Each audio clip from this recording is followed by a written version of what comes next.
Parte 8. Pouco depois do Natal, fiz uma breve visita a Los Angeles para consultar meu médico. Eu poderia substituir as muletas por uma reluzente bengala preta. Voltei assim que pude para a escola e para Sócrates. Às 11h40 da noite de uma quarta-feira, atravessei mancando a porta do escritório e vi o rosto radiante de Soc. Eu estava novamente em casa. Quase me esquecera de como era tomar chá com ele na quietude da noite. Era um prazer muito mais sutil e sob muito aspecto superior a todas as minhas vitórias atléticas. Olhei para aquele homem que se tornara meu mestre e percebi coisas que nunca notara antes. Certa vez eu me dera conta de uma luz que parecia envolvê-lo, mas imaginara ser o efeito de meus olhos cansados. Dessa vez eu não estava cansado e não tive dúvida. Havia uma áurea claramente perceptível. Sócrates, disse ele, existe uma luz brilhante em torno do seu corpo. De onde ela vem? De uma vida íntegra, respondeu ele sorrindo. Então a campainha tocou e ele saiu para fazer algumas gracinhas sobre o pretexto de abastecer um carro. Sócrates oferecia mais que gasolina. Talvez fosse sua aura, sua energia ou emoção. De qualquer modo, as pessoas quase sempre saíam mais felizes do que haviam entrado.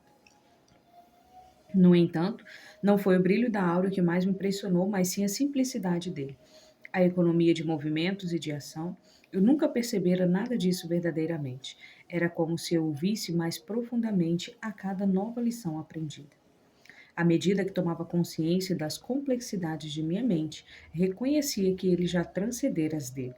Quando ele voltou ao escritório, perguntei: Sócrates, onde está Joy?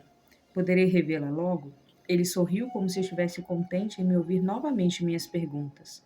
Dan, não sei onde ela está. Aquela garota é um mistério para mim. Sempre foi.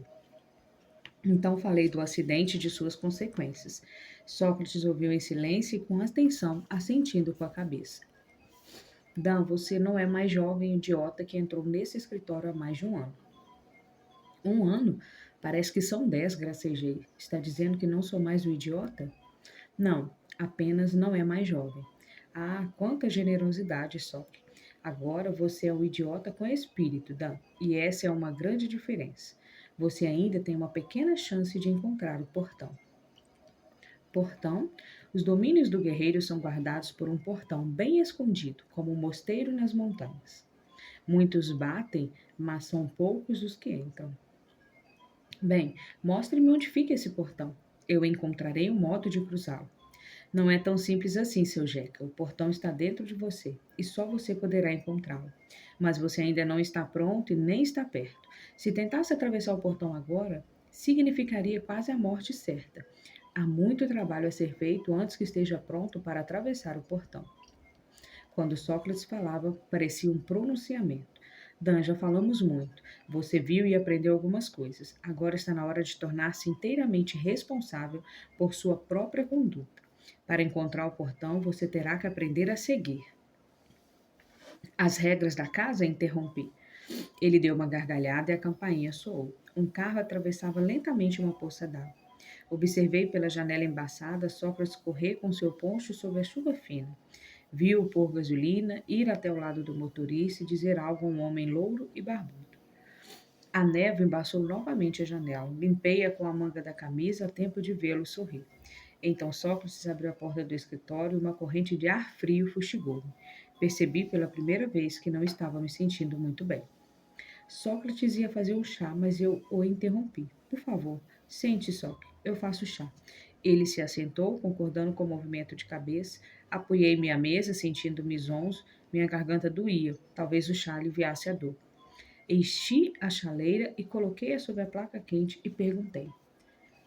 Então terei que abrir uma espécie de caminho interior até esse portão? Sim, de certa forma, todos têm. Você abre caminho com seu próprio trabalho. Antecipando minha próxima pergunta, ele disse: cada um de nós tem a capacidade de encontrar o portão e atravessá-lo, mas bem poucos estão interessados. Isso é muito importante. Não resolvi lhe ensinar por alguma capacidade inata que possuísse. Para falar a verdade, a sua fraqueza é evidente, assim como seus pontos fortes, mas você tem vontade de empreender essa jornada. Isso calou fundo dentro de mim. Acho que poderia comparar a ginástica, só que, mesmo que pessoas mais gordas, magras ou rígidas possam tornar-se boas ginastas, a iniciação é muito longa e muito difícil. Sim, é exatamente isso. E lhe digo mais: o seu caminho será bastante íngreme e duro. Minha cabeça fervia e comecei a sentir dores em todo o corpo. Apoiei-me novamente na escrivaninha e, pelo canto do olho, vi Sócrates aproximar-se, estendendo a mão à minha cabeça. Ah, não, agora não. Não estou preparado, pensei, mas ele apenas sentia minha testa febril. Em seguida, verificou os gânglios em meu pescoço, olhou meu rosto e os meus olhos e sentiu a pulsação durante um bom tempo. Dan, suas energias estão desequilibradas. Provavelmente o braço está inchado. Sugiro que vá ao médico hoje, agora mesmo. Eu estava realmente sentindo-me péssimo quando entrei mancando no hospital Cole. A garganta queimava, o corpo doía. O médico confirmou o diagnóstico do SOC. O baço estava muito inchado. Eu me encontrara no estado grave de mononucleose e fui levado para a enfermaria. Durante a primeira noite de febre e espasmo, sonhei que tinha uma perna enorme e outra atrofiada. Quando tentava girar nas barras ou saltar, tudo se entortava e eu caía. Voltei a mim no final da tarde seguinte, quando Sócrates entrou com um buquê de flores secas. Sócrates, exclamei, fraco, mas satisfeito com a visita inesperada. Você não devia. Devia sim, replicou ele. Vou pedir à enfermeira para arrumar um vaso. Pensarei em você quando olhar para elas. Sorri debilmente. Elas não são para olhar, são para comer, disse ele saindo do quarto. Logo depois voltou com um copo de água quente. Amassou algumas flores, envolveu-as num pedaço de gaze que trouxera e mergulhou na água o saquinho de chá improvisado. Este chá o fortalecerá e ajudará a limpar o sangue. Pronto, beba. O gosto era amargo e forte. Em seguida, ele pegou uma garrafinha contendo um líquido amarelo, no qual flutuavam outras ervas amassadas. Massageou com esse líquido a minha perna direita em cima da cicatriz. Fiquei pensando no que enfermeira, uma jovem muito bonita e eficiente, diria se entrasse naquela hora. O que é esse líquido amarelo na garrafa, Sock? Urina com algumas ervas. Urina! Exclamei enojado, afastando a perna. Não banque o idiota, disse ele, agarrando minha perna e puxando-a de volta. A urina é um elixir muito respeitado nas antigas tradições de cura. Fechei os olhos cansados e doloridos. A minha cabeça latejava como tambores na floresta. Senti que a febre começava a subir novamente. Sócrates pôs a mão na minha cabeça e sentiu as pulsações. Ótimo, as ervas estão fazendo efeito. Esta noite você passará por uma crise. Amanhã se sentirá melhor. Obrigado, Dr. Sock, balbuciei de modo quase inaudível. Ele levou a mão ao meu plexo solar. Quase imediatamente, tudo que acontecia em meu corpo intensificou-se. Pensei que a cabeça ia explodir. A febre começou a queimar. Os gânglios pulsavam. O pior de tudo era a terrível dor em minha perna direita no local da cirurgia. Pare, Sócrates, pare com isso, berrei. Ele retirou a mão e eu fiquei prostrado na cama. Só coloquei um pouco mais de energia no seu corpo do que você está acostumado, explicou ele. Isso vai acelerar os processos de cura, queimando apenas os pontos onde estão os nós. Se você estivesse livre de obstruções, se sua mente estivesse limpa, o coração aberto e o corpo sem tensões, a energia lhe proporcionaria um indescritível prazer, melhor que o sexo. Você pensaria estar no céu, e de certa forma estaria. Às vezes você me assusta, Sócrates. Os guerreiros sempre são dominados pelo temor e pelo respeito, disse sorrindo. De certa maneira, você também tem a aparência de um guerreiro. É esguio, é flexível e forte, graças ao rude treinamento da ginástica. Mas tem muito trabalho a fazer se quiser ter a saúde que eu tenho. Eu estava fraco demais para discutir. A enfermeira entrou. Hora de medir a temperatura, senhor Milman. Sócrates levantou-se educadamente quando ela entrou. Eu continuei onde estava, pálido e em estado deplorável. O contraste entre nós dois nunca fora tão gritante quanto naquele momento. A enfermeira sorriu para Sócrates, que retribuiu o sorriso. Acho que seu filho logo ficará bom, disse ela. Exatamente o que eu estava dizendo a ele, disse Sócrates com os olhos brilhando. Ela sorriu novamente. Será que estava tentando seduzir Sócrates? Ela saiu do quarto espalhafatosa e tentadora, farfalhando seu uniforme branco. Sócrates suspirou. As mulheres que usam uniforme têm alguma coisa, disse pondo a mão na minha testa. Mergulhei em sono profundo. Na manhã seguinte, sentia-me um homem novo. O médico só ergueu as sobrancelhas ao me examinar. O baço estava normal, o inchaço dos gânglios tinha desaparecido. Ele voltou a estudar a prancheta ao pé da cama e estava estarrecido. Não encontro nada de errado, senhor Milman. Ele quase que pedia desculpas. Pode ir para casa depois do almoço. Ah, e repouse bastante. Saiu lendo a prancheta. A enfermeira passou com o uniforme farfalhante. Socorro! Gritei. Sim, disse ela entrando. Não consigo entender, enfermeira. Acho que estou com algum problema cardíaco. Todas as vezes que você passa, minha pulsação dispara. O que está querendo dizer? Indagou ela. Ah, qualquer coisa. Ela abriu um sorriso. Parece que você está pronto para ir para casa. É o que todos estão dizendo, mas estão errados. Tenho certeza de que precisarei dos cuidados de uma enfermeira particular. Ela sorriu convidativa e virou-se para se retirar. Enfermeira, não me deixe, gritei. Naquela tarde, a caminho de casa, fiquei espantado com a melhora da minha perna. Ainda mancava bastante, jogando o quadril a cada passo, mas praticamente conseguia andar sem a bengala. Talvez fosse o tratamento à base de urina de soque, ou a carga de energia que ele me dera. As aulas haviam começado e novamente eu estava cercado pelos colegas, livros e trabalhos. Só que agora tudo era secundário para mim. Aprender a participar do jogo sem me envolver. Tinha coisas muito mais importantes a fazer no pequeno posto de gasolina, na esquina de Ócafos e Restes. Tirei um bom cochilo e fui andando até o posto. Assim que cheguei, só que disse: há muito trabalho a fazer. O quê? Indaguei, espreguiçando-me e bocejando. Uma revisão completa. Um grande trabalho. Grande mesmo. Faremos uma revisão completa em você.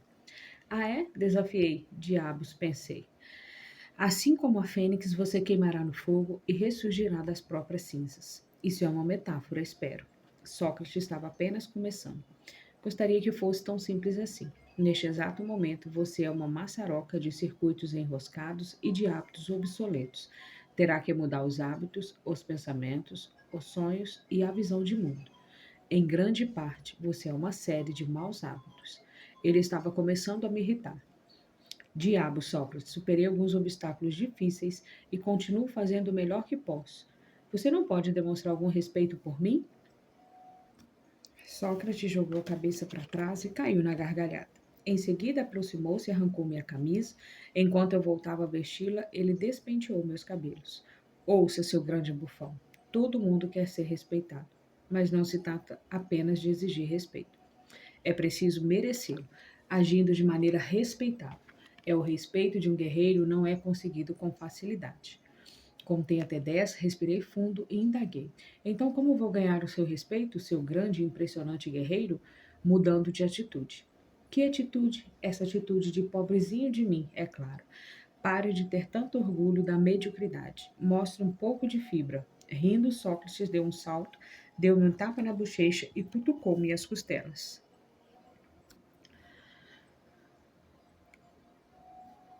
Pare com isso, berrei. Eu não estava disposto a brincadeiras. Estendi a mão para agarrá-lo pelo braço, mas ele saltou com agilidade sobre a escrivaninha. Depois pulou sobre minha cabeça, deu um giro e empurrou-me pelas costas para o sofá. Levantei-me furioso e tentei revidar o empurrão. Mas quando ia tocá-lo, ele saltou de costas por sobre a escrivaninha. Caí de cara no tapete. Maldição! Eu estava furioso, via tudo vermelho. Ele esgueirou-se para a garagem. Fui atrás mancando.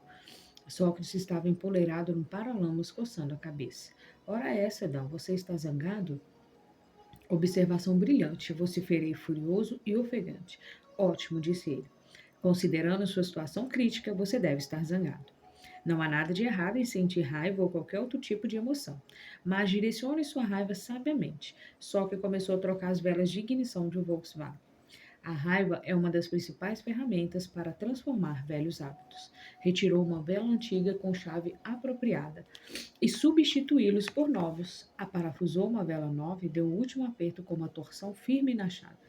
O medo e a tristeza inibem a ação, mas a raiva gera ação. Quando aprender a utilizar adequadamente sua raiva, você poderá transmutar o medo e a tristeza em raiva, e esta em ação. Esse é o segredo da alquimia interna do corpo.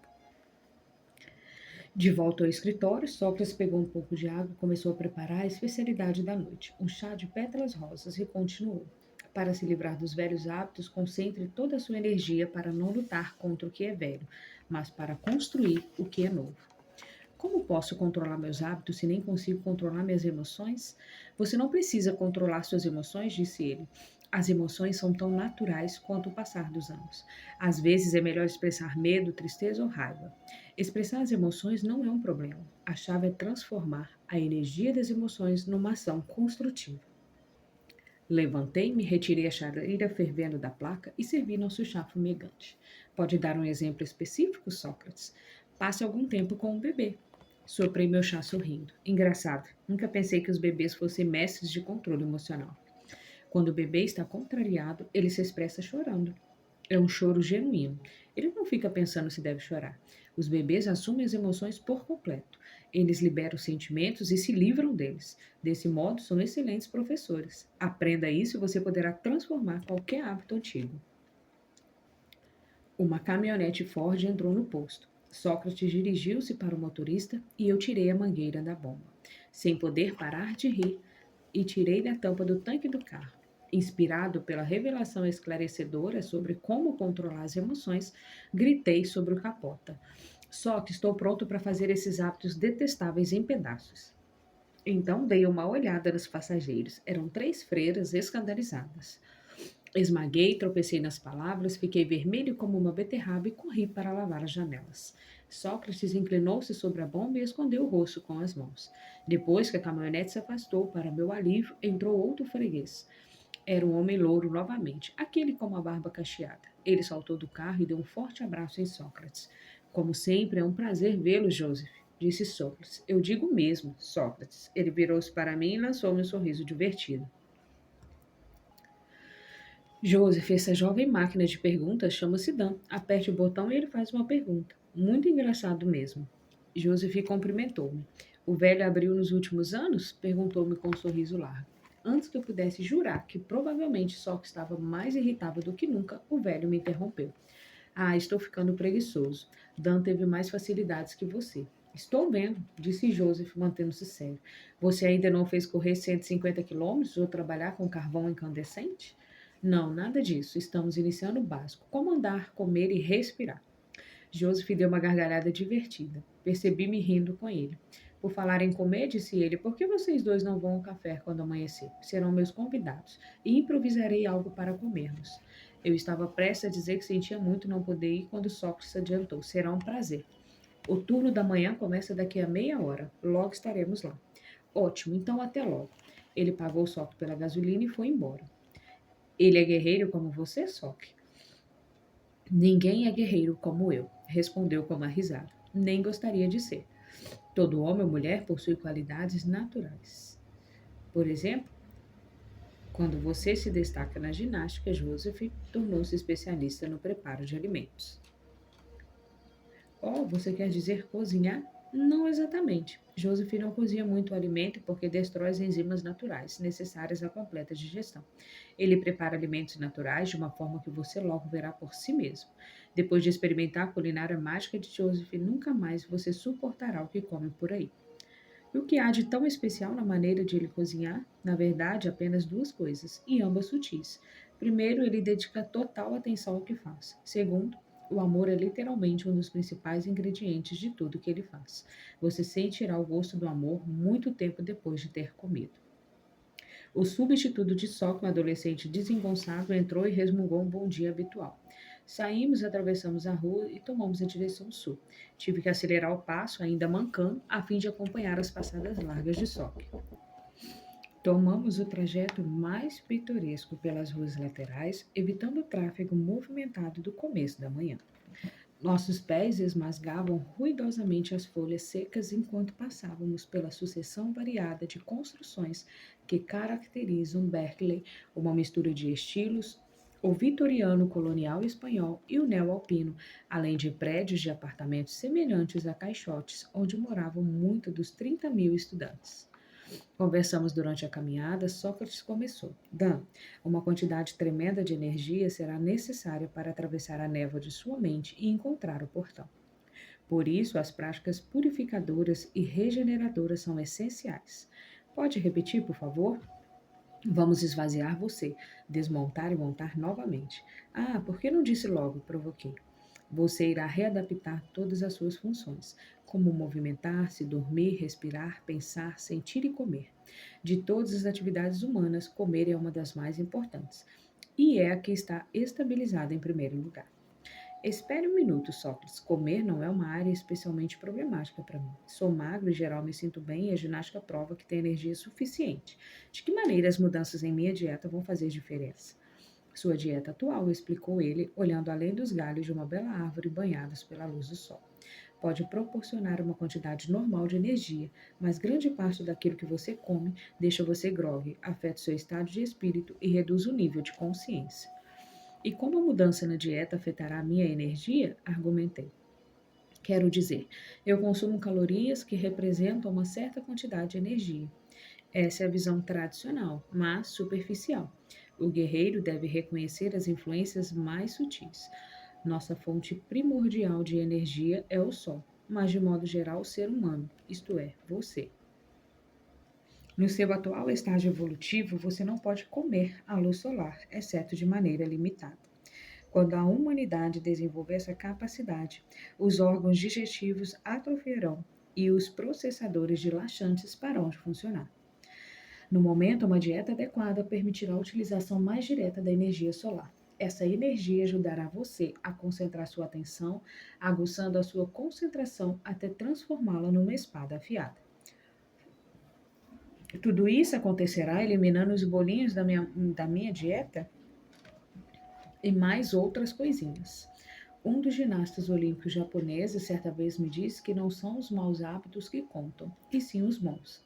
Isso significa que os bons hábitos devem tornar-se tão fortes a ponto de dissolver aqueles que não são úteis. Sócrates apontou um pequeno restaurante adiante, em Chatuk, perto de Ashby. Eu já passara muitas vezes por ali sem percebê-lo. Então você acredita em alimentação natural, Soc? Indaguei enquanto atravessávamos a rua. Não é uma questão de acreditar, mas de praticá-lo. Posso lhe dizer uma coisa?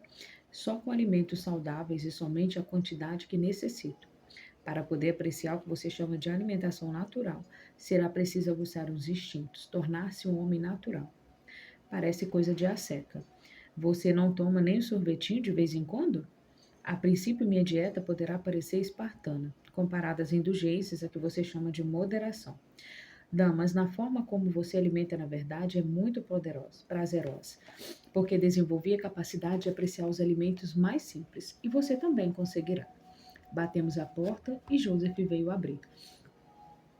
Entre, entre, convidou entusiasmado, como se estivesse nos recebendo em sua casa.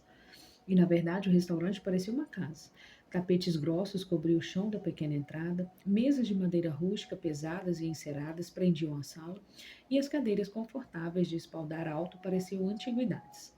Tapeçarias decoravam as paredes, exceto uma delas que era quase inteiramente ocupada por um enorme aquário de peixes coloridos. A luz matinal entrava por uma clarabóia no teto. Sentamos bem embaixo dela sob os raios quentes do sol, ocasionalmente encobertos pelas nuvens que passavam. Joseph aproximou-se com 2 pratos erguidos acima da cabeça. Colocou-os diante de nós com um floreio, primeiro de Sócrates, depois o meu. Ah, deve estar delicioso, disse Sócrates, enfiando o guardanapo na gola da camisa. Contemplei a comida ali na minha frente num prato branco. Estava uma cenoura cortada em fatias e uma folha de alface. Fiquei olhando consternado. Sócrates quase caiu da cadeira de tanto rir diante da minha expressão, e Joseph precisou se apoiar na mesa. Ah! Exclamei com um suspiro de alívio. Então é uma brincadeira. Sem dizer uma palavra, Joseph levou os pratos e voltou com 2 lindas tigelas de madeira.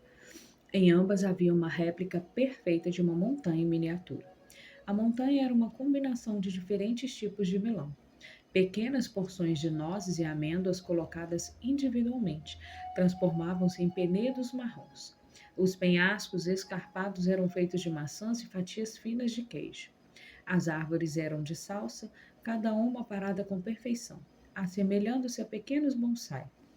A neve de iogurte cobria o pico, em torno da base havia uvas cortadas ao meio e um anel de morangos frescos. E eu não conseguia desviar o olhar. Joseph, que lindo! Não posso comer isso antes de tirar uma fotografia. Percebi que Sócrates já começava a comer, mastigando lentamente, como de costume. Ataquei a montanha com prazer e estava quase terminando quando, de repente, Sócrates começou a devorar a comida. Percebi que estava me imitando. Fiz o possível para pegar pedaços pequenos, respirando profundamente em cada mordida, como ele fazia, mas pareceu-me decepcionalmente lento. Para você, Dan, o prazer de comer limita-se ao sabor do alimento e à sensação de barriga cheia. Tem que aprender a usufruir todo o processo. A fome, o preparo cuidadoso, a mesa posta com cuidado, a mastigação, a respiração, a sensação dos aromas, do gosto, a engolição e a sensação de leveza e energia após a refeição. Por fim, você poderá apreciar a completa e fácil eliminação do alimento após ser digerido. Quando prestar atenção a todos esses elementos, começará a apreciar refeições simples. Não precisará de tanta comida. A grande ironia é que, na maneira atual de comer, apesar de não querer perder uma refeição, você não está inteiramente consciente daquilo que ingere. Não tenho medo de perder uma refeição, argumentei. Fico contente em saber. Isso tornará a semana que vem mais fácil para você. Essa refeição é a última nos próximos 7 dias. Só que passou a explicar em linhas gerais o que era o jejum purificador que eu iniciaria imediatamente. Sucos de frutas diluídos ou chá de ervas puras constituiriam minha única alimentação. Mas Sócrates, preciso de proteína e ferro para ajudar a curar a perna. Preciso de energia para a ginástica. Não adiantou. Sócrates sabia ser bastante racional. Ajudamos Joseph com alguns afazeres domésticos, conversamos um pouco, agradecemos e saímos. Eu já estava com fome. Caminhando de volta ao campo, Sócrates resumiu a disciplina que eu deveria cumprir até meu corpo recuperar seus instintos naturais. Em poucos anos não haverá necessidade de regras. Você pode provar e acreditar nos seus instintos. Mas por enquanto você deverá eliminar todos os alimentos que contenham açúcar refinado, farinha de trigo refinada, carne e todas as drogas, incluindo o café, o álcool, o tabaco ou qualquer outro alimento inútil. Concentre sua alimentação nas frutas frescas, cereais integrais e legumes. Eu não acredito em extremos, mas de agora em diante, no café da manhã, como apenas uma fruta fresca acompanhada ocasionalmente de iogurte.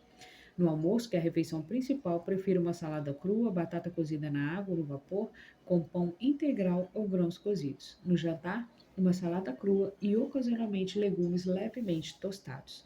Utilize bastante as sementes e frutas secas em todas as refeições, de preferência sem sal. Imagino que a essa altura você deve ser um especialista em frutas secas, só. Resmunguei. A caminho de casa, passamos por um armazém. Estava prestes a entrar e comprar alguns biscoitos quando lembrei que eu nunca mais poderia comer biscoito industrializado. E nos próximos 6 dias e 23 horas não comeria nada. Sócrates, estou com fome. Eu nunca disse que o treinamento de um guerreiro seria moleza. Atravessamos o campus exatamente no intervalo entre as aulas e por isso o Sproul Plaza estava cheio de gente. Olhei com tristeza para as garotas bonitas. Sócrates tocou no meu braço.